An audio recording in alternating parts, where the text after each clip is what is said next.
여종을 고쳐주는 선한 일을 하였지만 그럼에도 불구하고 이 도시를 요란하게 한다, 또 풍습을 문란하게 한다, 이러한 모함으로 고난을 받게 한 것입니다.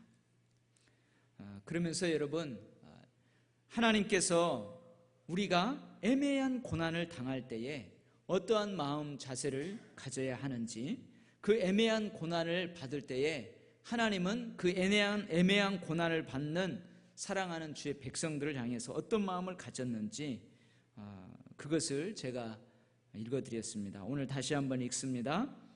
부당하게 고난을 받아도 하나님을 생각함으로 슬픔을 참으면 이는 아름다우나 죄가 있어 매를 맞고 참으면 무슨 칭찬이 있으리요.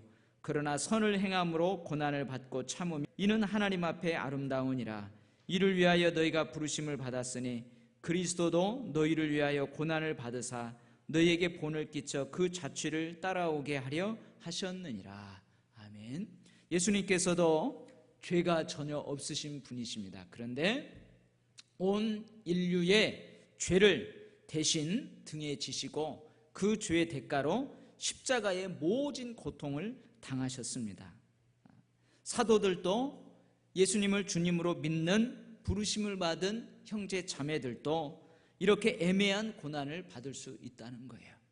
그 애매한 고난을 받을 때에, 부당한 고난을 받을 때에 어떻게 하래요? 하나님을 생각함으로 슬픔을 참으랍니다. 그러면 이것은 참으로 아름다운 일이래요.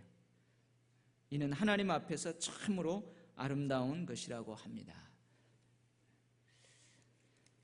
여러분, 이제 이러한 애매한 고난, 선을 행하였음에도 매를 맞고 착고에 채워져서 감옥에 갇히게 된 그 밤은 참 짧은 밤이었지만 감옥에 갇혀있는 그 짧은 밤에, 그 짧은 밤이라는 시간에 참으로 많은 일들이 일어났어요.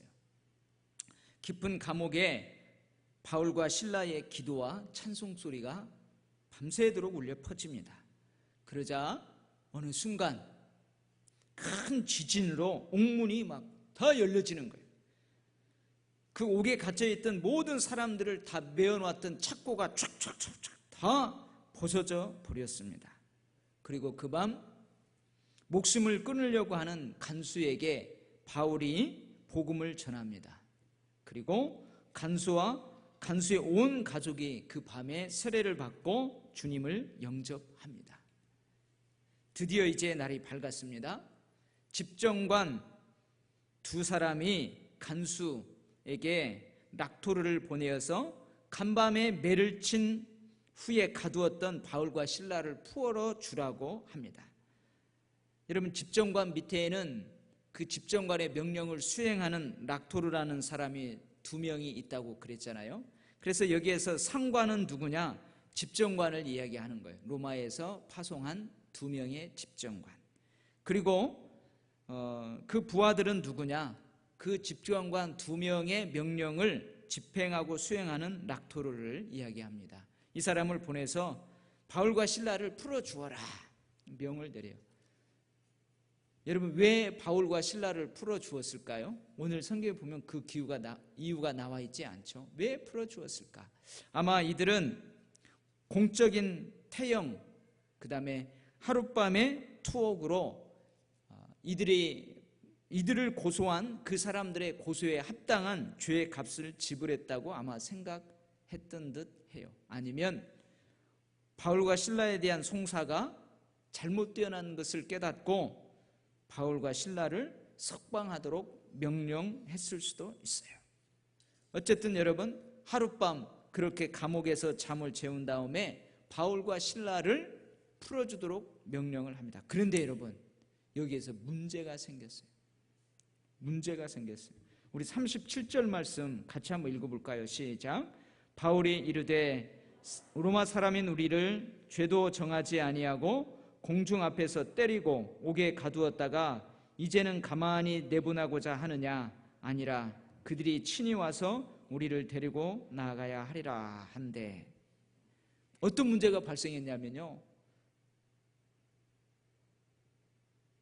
바울이 로마의 시민권을 가지고 있는 로마 사람인 거예요. 로마 사람을 공식적으로 재판도 하지 않고 죄도 정죄하지 않고 억지로 때렸어요. 매를. 억지로 매로 때리고 감옥에 가두어 버렸어요. 이게 문제가 되었다는 거예요. 이게 문제가 되었어요. 왜 이것이 문제가 되느냐? 당시 아우구스토 황제가 칙령을 내렸어요. 그 칙령에 의해서 확정되고 더 발전된 법안이 있습니다. 그 법안에 의하면 로마 시민은 로마의 보호 아래 로마 행정지역의 어느 곳이나 마음껏 자유롭게 여행을 할 수가 있어요. 그리고 여행을 하다가 자기가 설령 무슨 잘못을 했다 할지라도 재판을 받게 되는데 내가 그 지방의 법률에 따라서 재판을 받을까 말까, 그것을 로마 사람이 선택할 수 있어요. 반드시 내가 이 지방의 법률에 의해서 재판을 받겠습니다.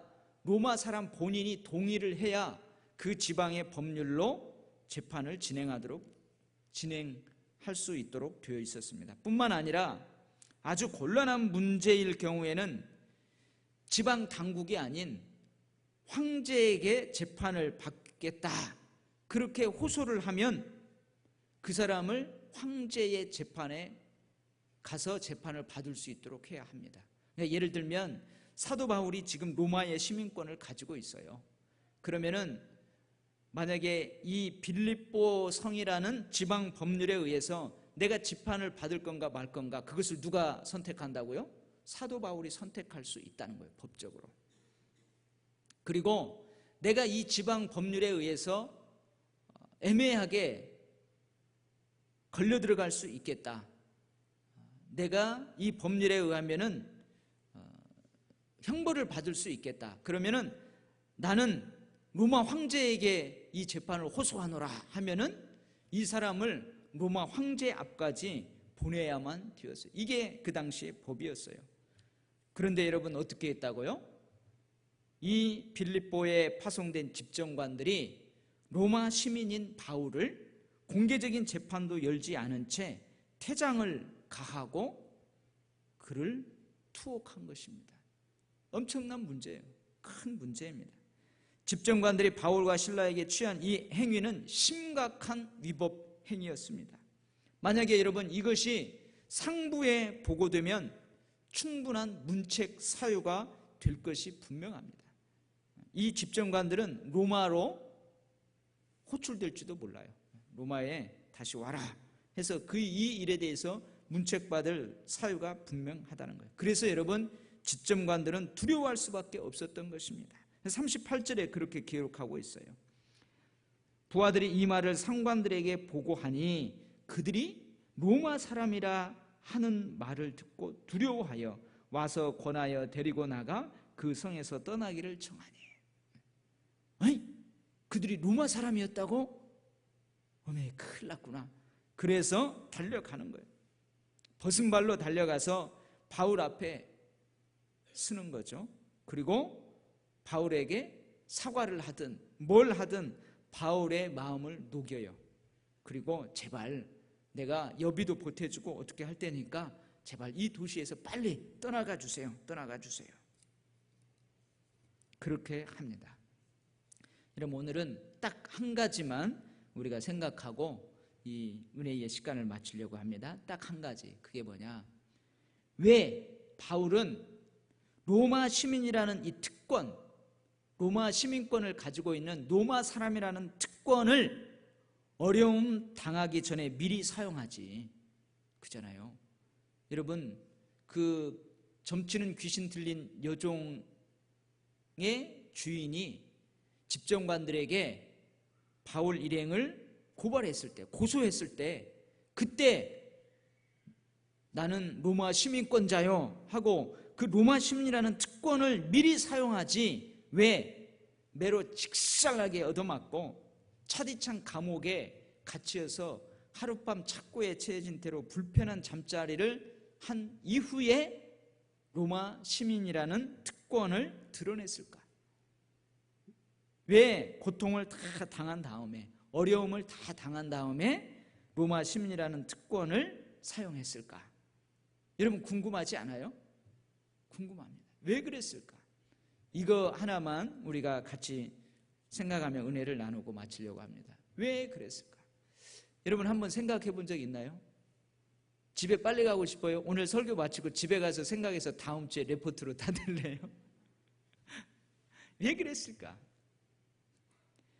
제발 하나님께서는 우리가 궁금한 것을 좀 확실하게 기록해 내면 좋은데 오늘 본문을 여러 번 읽어봐도 왜 그랬는지 나오지 않아요. 그 이유가 확실하지 않습니다. 근데 여러분 한번 생각을 해보세요. 사도 바울이 로마 시민이라는 특권을 사용하지 않고 매를 맞고 감옥에 갇힘으로 인해서 어떤 일이 일어나요? 어떤 일이 일어납니까? 간수와 그 가족이 구원을 받게 되는 일이 일어났습니다. 제가 묵상하면서 깨달은 은혜예요. 천하보다 귀한 영혼을 구원하였습니다. 바울은 로마의 시민권과 무엇을 바꾼 거예요?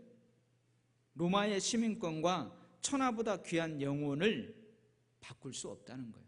내가 매를 맞고 설령 고난을 당하고 그렇게 해서 이 간수와 간수의 가족들, 옥에 갇혀있는 사람들에게 야, 저 사람들은 특이한 사람이구나, 그리스도인의 능력 있는 모습을 보여줌으로 그들이 예수님을 구주로 믿게 함으로 그들이 구원받는 이 일이 무엇보다 더 중요하다는 거예요? 로마의 시민권보다 더 중요하다는 거예요. 로마의 시민권과 천하보다 귀한 영혼, 그것을 여러분 저울에 올려놓으면 어느 쪽으로 기울겠어요? 사도 바울의 입장에서.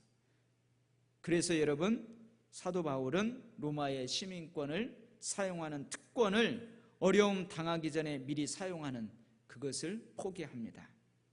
그리고 간수와 그 가족들을 구원하고 그 다음에 이 로마의 시민권을 사용하는 것입니다.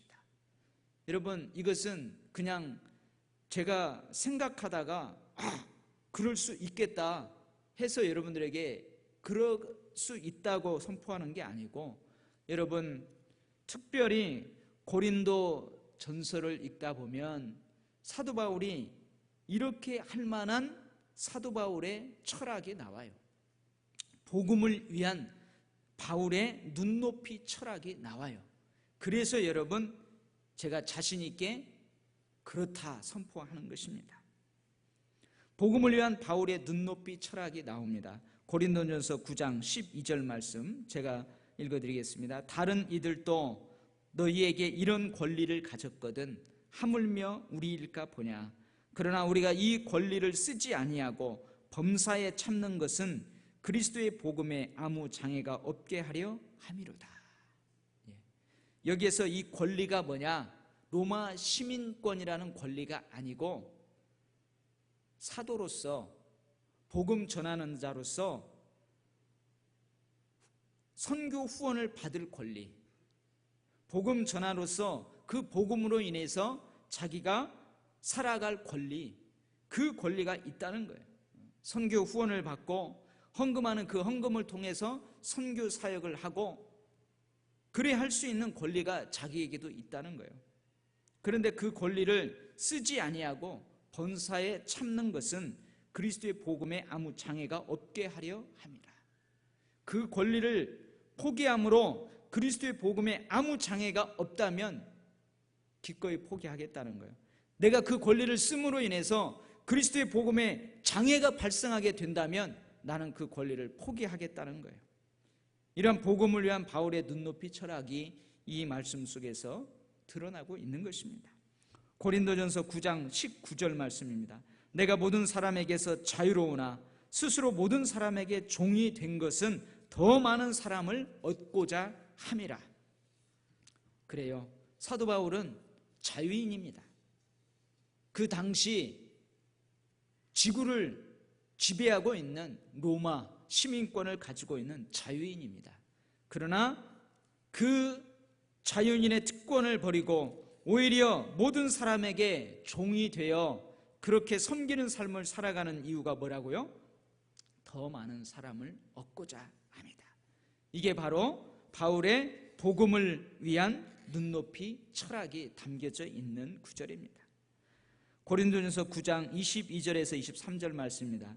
약한 자들에게 내가 약한 자와 같이 된 것은 약한 자들을 얻고자 함이요, 내가 여러 사람에게 여러 모습이 된 것은 아무쪼록 몇 사람이라도 구원하고자 함이니, 내가 복음을 위하여 모든 것을 행함은 복음에 참여하고자 함이라.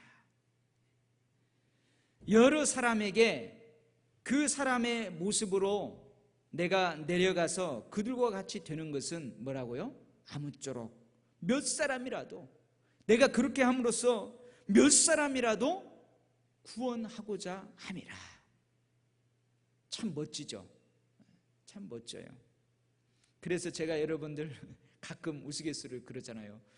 여러분, 저는 여러분들을 다 압니다. 다 알아도 모르는 체 하는 때가 있고, 몰라도 아는 체 할 때가 있고, 그렇습니다. 그런 때 있죠. 목회자는 여러 가지 모습으로 내려가야 돼요. 그 이유가 뭐예요? 그 사람을 얻고자, 구원하고자 함이라. 복음에 참여하고자 함이라. 이게 바로 뭐라고요? 복음을 위한 바울의 눈높이 철학이라는 거예요. 고린도전서 9장 27절 말씀입니다. 내가 내 몸을 쳐 복종하게 함은 내가 남에게 전파한 후에 자신이 도리어 버림을 당할까 두려워함이로다. 여러분, 바울이 위대한 사도입니다. 바울을 통하여서 하나님 품으로 돌아온 사람들이 엄청납니다. 바울이 복음을 전해서 그 복음으로 인해서 세워진 교회들이 엄청난 역사를 이루어 나아갑니다. 그런데 이러한 바울이 버림받겠어요? 버림받겠냐고요? 근데 바울은 자기가 혹 버림받을까 봐 자기 몸을 쳐서 복종하게 한다. 자기 몸을 쳐서 복종하게 한다. 두렵고 떨림으로 하나님이 주신 축복, 하나님이 주신 권위, 하나님이 주신 특권을 그렇게 사용하는 거예요. 진짜 위대한 사도이죠. 여러분, 사도 바울처럼 위대한 사도도 버림받을 수 있다면 우리도 버림받을 수 있다는 두려움으로 살아가야 될 줄 믿습니다. 여러분, 마태복음 7장 22절에서 23절 말씀에 이러한 무서운 말씀이 있어요. 그날에 많은 사람이 나더러 이르되 주여 주여 우리가 주의 이름으로 선지자 노릇하며 주의 이름으로 귀신을 쫓아내며 주의 이름으로 많은 권능을 행하지 아니하였나이까 하리니, 그때에 내가 그들에게 밝히 말하되 내가 너희를 도무지 알지 못하니 불법을 행하는 자들아 내게서 떠나가라 하리라. 무섭지요?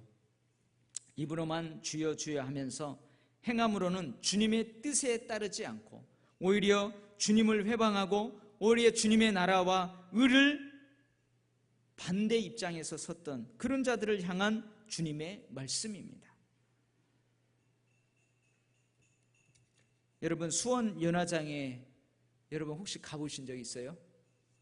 수원에 보면은 화장장이 있어요. 화장장. 혹시 가보신 분 있어요? 네, 가보신 분 있네요. 아니, 여러분들 그냥 누워서 가는 게 아니고 가서 이렇게 장례 치르러 가보신 적 있냐고요. 저는 여러 번 가봤습니다. 고 노무현 대통령도 거기에서 이제 화장해서 절이 내려갔잖아요. 그 수원 연화장에 가면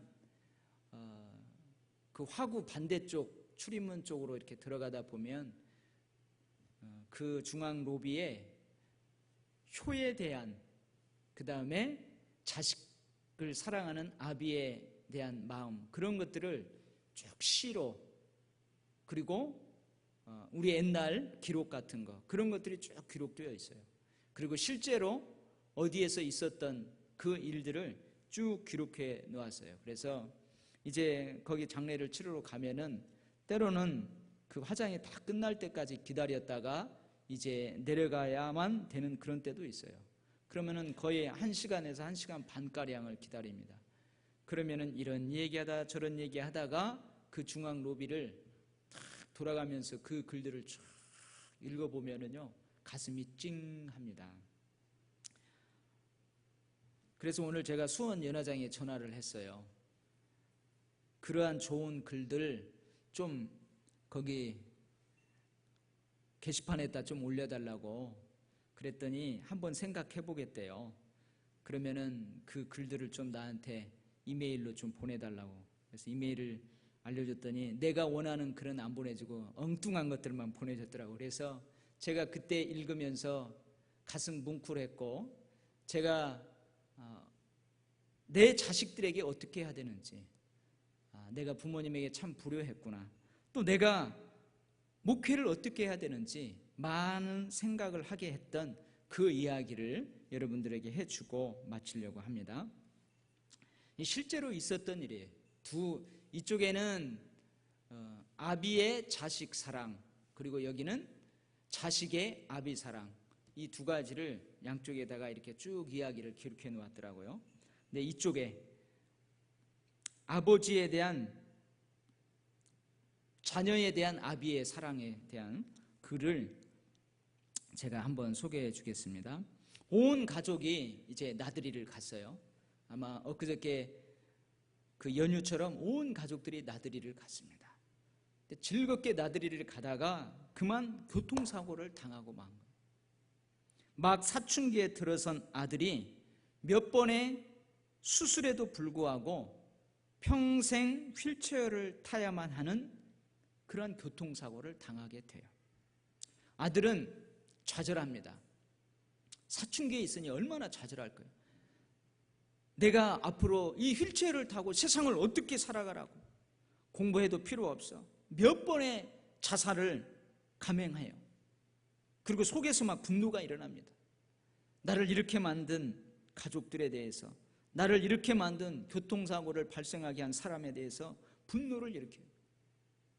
그런데 똑같이 교통사고를 당한 아버지도 역시 휠체어를 타고 자기 앞에 나타납니다. 아버지와 아들이 똑같이 휠체어에 의지하면서 남은 인생을 살아갑니다. 그런데 이 사춘기에 있었던 아들이 자신과 똑같은 처지에 있는 아버지가 어떻게라도 가정을 책임지면서 살아가려고 발버둥치는 모습을 보게 돼요. 그러면서도 늘 밝고 희망적으로 살아가는 그 아버지의 모습을 바라보면서 좌절을 딛고 일어납니다. 자기의 인생을 아버지처럼 긍정적으로 밝고 희망적으로 살아가려고 무단히 애를 써요. 그의 인생관이 바뀌게 됩니다. 자기와 똑같이 휠체어를 타지만 자기하고는 전혀 다르게 세상을 바라보고 인생을 살아가는 그 아버지의 모습을 보면서 새롭게 인생을 살아가요. 그래서 이 아들이 이제 대학도 들어가고 열심히 공부합니다. 그러던 어느 날 이제 아버지와 아들이 횡단보도를 건너려고 같이 휠체어를 타고 횡단보도에서 기다리고 있었어요. 그런데 저 건너편에서 어린 아이가 신호를 위반하고 횡단보도를 막 건너오는 거예요, 뛰어서.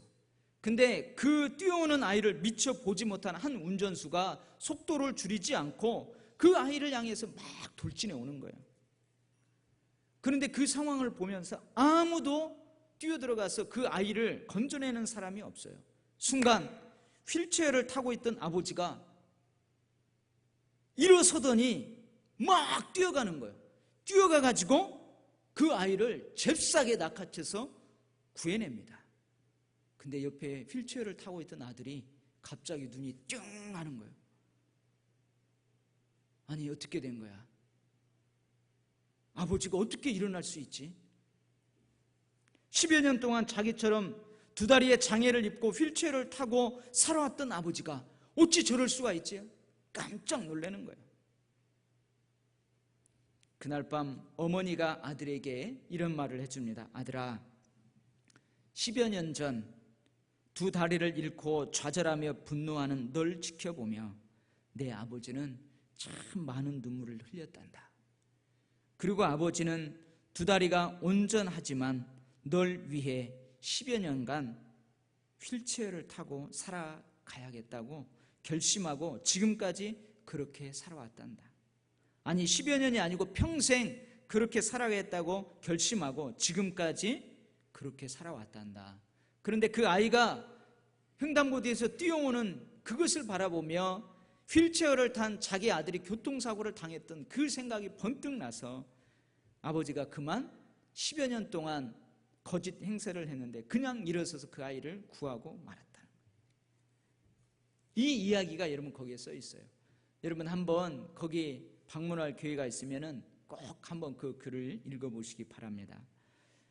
제가 고인의 화장이 진행되는 동안 이 글을 읽고 또 읽으면서 돌아가신 아버지, 어머니를 참 많이 생각했습니다. 제가 언젠가 이야기했죠. 저희 아버님은 저에게 무관심한 줄 알았다고 그랬잖아요. 근데 그 아버지가 많이 생각났어요. 그래서 성도들도 뒤에서 여기저기 335 기다리고 있는데 남모르게 훌쩍훌쩍 눈물을 감추곤 했던 생각이 납니다. 그리고 나는 나의 자녀들을 위해서 어떻게 살아야 할까? 나는 나의 자녀들을 위해서 어떻게 살아야 하는지, 그리고 주님께서 맡겨주신 교회와 주님의 양무리들을 목양하는 영적 아비로서 어떻게 목회해야 하는지, 영적 아비로서 하나님께서 맡겨주신 나의 영적 아들들, 영적 자녀들을 위해서 나는 어떠한 자세로 목회를 해야 되는지 많이 생각을 했던 그런 기억이 이 설교를 하는데 팍 떠올랐어요. 그래서 여러분에게 이 이야기를 해줍니다. 여러분, 이 휠체어를 탄 아버지의 삶에는 복음을 위한 바울의 눈높이 철학이 그대로 담겨져 있지 않습니까? 자기 아들의 인생을 살리기 위해서 좌절과 분노 가운데에서 그렇게 몇 번의 자살을 감행하는 그 아들을 살리기 위해서 평생 휠체어를 타고 아들처럼 가야 되겠다. 여러분, 이런 아버지가 이 세상에 많을까요? 그리 많지 않을 거예요. 이런 목회자가 세상에 많을까요? 많을 겁니다. 많을 겁니다. 많아야 됩니다. 여러분, 이런 아버지가 이 세상에 많아야 합니다. 이러한 그리스도인들이 이 세상에 많아야 합니다. 여러분, 사도 바울이 왜 고난당하기 전에 로마 사람이라는 특권을 사용하지? 왜 매 맞을 대로 맞고 감옥에 갇혀서 고생할 대로 고생한 다음에 로마의 시민권, 로마 사람이라는 특권을 사용했을까요? 기도하도록 하겠습니다. 하나님 아버지, 참 어렵습니다. 나에게 그런 권한이 있음에도 불구하고 그 권한을 사용하지 않고 오히려 낮은 자리로 내려간다는 것이 참으로 어렵습니다. 아버지 하나님, 우리를 불쌍히 여겨 주옵소서. 우리에게 능력을 주시옵소서. 하나님, 사람을 살리는 일이라면 하나님께서 맡겨주신 이 복음이 각 사람의 심령으로 파고 들어가고 각 지역으로, 세상으로 파고 들어가게 될 수만 있다면 우리가 가지고 있는 특권을 내려놓고 주님이 종의 모습으로 낮아질 대로 낮아진 것처럼 우리도 낮아질 수 있는 그런 위대한 삶을 살아가게 하여 주시옵소서. 어찌해야 되겠습니까? 어떻게 해야 이러한 삶을 자연스럽게 살아갈 수 있겠습니까? 주님, 말씀하여 주시고 솔로몬의 지혜를 허락하여 주시고 이 땅에 살아가는 동안에도 뱀처럼 지혜롭고 슬기롭게 하시고 비둘기처럼 순결하게 하여 주셔서 이 땅에서 경건의 모양만 가지고 살아가는 것이 아니고 경건의 능력으로 살아갈 수 있게 하여 주시옵소서. 우리 교회를 아버지께서 사랑하여 주시는 줄 믿습니다. 하나님, 오히려 그것이 걸음이 되게 하여 주옵소서. 영양분이 되게 하여 주시옵소서. 부는 바람에 의해 그렇게 배는 쏜살같이 달려가는 것처럼 하나님, 그렇게 달려가는 바람이 되게 하여 주시옵소서. 홍해를 만나거든 주의 능력을 바라보며 가만히 있으면 홍해를 가르시는 주의 기적을 체험하게 될 줄 믿습니다. 여리고성을 만났을 때에 그것을 만났기에 여리고성을 무너뜨려 주시는 하나님의 기적을 체험하게 되는 줄 믿습니다. 우리가 할 수 있는 일은 최선을 힘을 다하여서 성령의 인도하심 따라 하게 하시고, 우리가 할 수 없는 것, 어찌할 수 없는 것은 하나님께 맡길 때에 하나님이 권능의 오른팔로, 하나님이 생각지도 못할 깜짝 놀랄 만한 그러한 역사로 그것들을 이루어 가실 줄 믿습니다. 맡깁니다. 주께서 역사하심으로 우리 교회를 귀하게 사용하여 주시옵소서. 주께서 맡겨진 사명들을 완수할 수 있도록 부흥시켜 주시고 풍성케 하여 주시고 능력 있게 하여 주시옵소서. 저를 비롯한 우리 장로님들, 항존 직분자들 강한 오른팔로 붙잡아 주시옵소서. 하나님, 저 사단지 입주민들이 이제 이삿짐을 가지고 들어옵니다. 그들을 축복합니다. 하나님, 그곳에서 행복할 수 있게 하시고 그곳에서 우리 교회를 바라보면 한눈에 보입니다. 모두가 다 우리 교회 안에서 행복을 찾게 하시고 우리를 통하여서 하나님을 만날 수 있도록 전도의 문 활짝 열어 주시옵소서. 예수님의 이름으로 기도하옵나이다. 아멘.